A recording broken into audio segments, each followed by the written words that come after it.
பார்க்க போகிற டிஷ்ஷோட பேர் பாலுஷாய். இது ஒரு ஸ்வீட் ஐட்டம். நம்ம இதை ஜென்ரலாக பாதுஷா அப்படின்னு சொல்லுவோம்.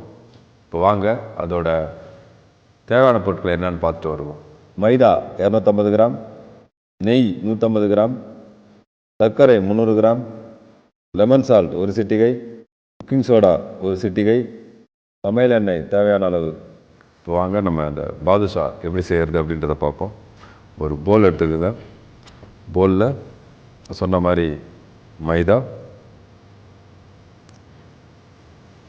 போட்டு இதுலேயே உங்களுக்கு தேவையான அளவு சோடா மாவு, லெமன் சால்ட்டுன்னு ஒன்று சொல்லியிருந்தேன், அது போட்டுங்க. அதெல்லாம் நல்லா மிக்ஸ் ஆகட்டும். அப்புறம் இந்த மாவோடவே நான் சொன்ன மாதிரி கீ போட்டு மாவு எல்லா இடத்துலையும் படுற மாதிரி கலக்கணும். இது நல்லா மாவோட நல்லா மிக்ஸ் ஆகணும். நல்லா மிக்ஸ் ஆகி வந்தோன்னா இது ஒரு டைட்டாக வரும். தண்ணி போடும்போது நிறைய போட்டுறக்கூடாது, கேர்ஃபுல்லாக இருக்கணும். கொஞ்சமாக தண்ணி தெளிச்சிக்கணும். தண்ணி தெளித்து வரணும். மாவு இது மாதிரி வரும். இந்த பதம் வர வரைக்கும் பண்ணுங்கள். இது மாதிரி உங்களுக்கு திக்கான டோ கிடைக்கும். இதை நீங்கள் சின்ன சின்ன உருண்டைகளாக உருட்டணும்.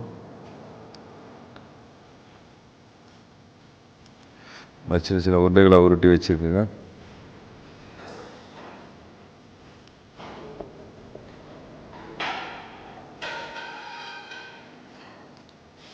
இது மாதிரி நம்ம பசஞ்ச மாவில் உருண்டையாக உருட்டிட்டு நல்லா உருட்டிட்டு தம்பில் சென்டரில் ஒரு ப்ரெஸ் கொடுத்திங்கன்னா இது மாதிரி உங்களுக்கு கிடைக்கும். இது அப்படியே தம்பில் எல்லாத்தையும் அதே மாதிரி உருண்டை பட்டி வச்சுக்கோங்க.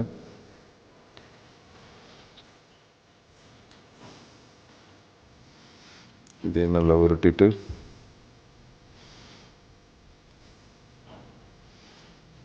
அவ்வளோதான். இது எல்லாத்தையும் நம்ம தட்டில் எடுத்து தனியாக வச்சுக்கிறோம். இப்போ இதை உரிச்சதை நம்ம சூடான இருக்க எண்ணெயில் போட்டு பொரித்து எடுக்க போகிறோம். இப்போ இது மாதிரி நம்ம பிளேட்டில் எடுத்து வச்சுருக்கோம். இதை நம்ம மிதமான சூட்டில் இருக்க எண்ணெயில் இதை பொரித்து எடுக்கிறோம். ஸ்லோ ஃபயரில் போட்டு எடுக்கிறோம்.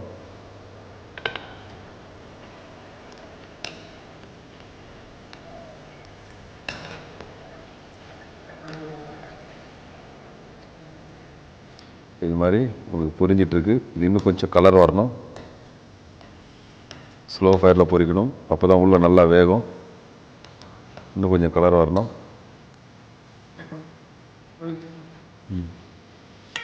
பாருங்கள், இது மாதிரி கலரெலாம் நல்லா பொரிஞ்சு வரும்.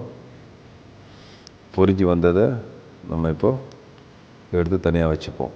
இதுக்கப்புறம் நம்ம சுகர் சிரப் பொரிஞ்சு ரெடி ஆகிடுச்சு. இதை அப்படியே நம்ம ஒரு தட்டில் எடுத்து வைக்கிறோம். இப்போ நம்ம சுகர் சிரப் தயார் பண்ணணும்னு சொல்லியிருந்தேன். தண்ணி போட்டு சுகர் நம்ம போட்டு இது 1 ஸ்டிங் கன்சிஸ்டன்சி வரணும்னு சொல்லியிருந்தேன். 1 ஸ்டிங் கன்சிஸ்டன்சி வர வரைக்கும் நம்ம கொதிக்க வைப்போம். இப்போ சுகர் சிரப் உங்களுக்கு 1 ஸ்டிங் கன்சிஸ்டன்சி வந்துடுச்சு. இதை நம்ம சுகர் சிரப்பில் போட்டு ஊற வைப்போம். சுகர் சிரப்பில் இது ஒரு 5 to 10 minutes ஊறினதுக்கப்புறம் இதை நம்ம பிளேட்டிங் பண்ணி இது கூட கார்னிஷ், இதுக்கு மேலே நம்ம பிஸ்தா இல்லைனா பாதாம், சாஃப்ரான் அது மாதிரி கார்னிஷ் பண்ணலாம். இதனால் ஊறி வந்துடுச்சு. இதை நம்ம எடுத்து வைப்போம். இது நல்லா சுகர் சிரப்பில் ஊறி வந்துடுச்சு. இதுக்கப்புறம் இதை நம்ம பிளேட்டில் தனியாக எடுத்து வைக்கிறோம். சுகர் சிரப்பை நல்லா ட்ரைன் பண்ணி எடுத்துகிட்டு இதை வச்சு நம்ம கார்னிஷ் பண்ணி எடுக்கிறோம். பாருங்கள், நல்லா ரெடி ஆகிடுச்சு.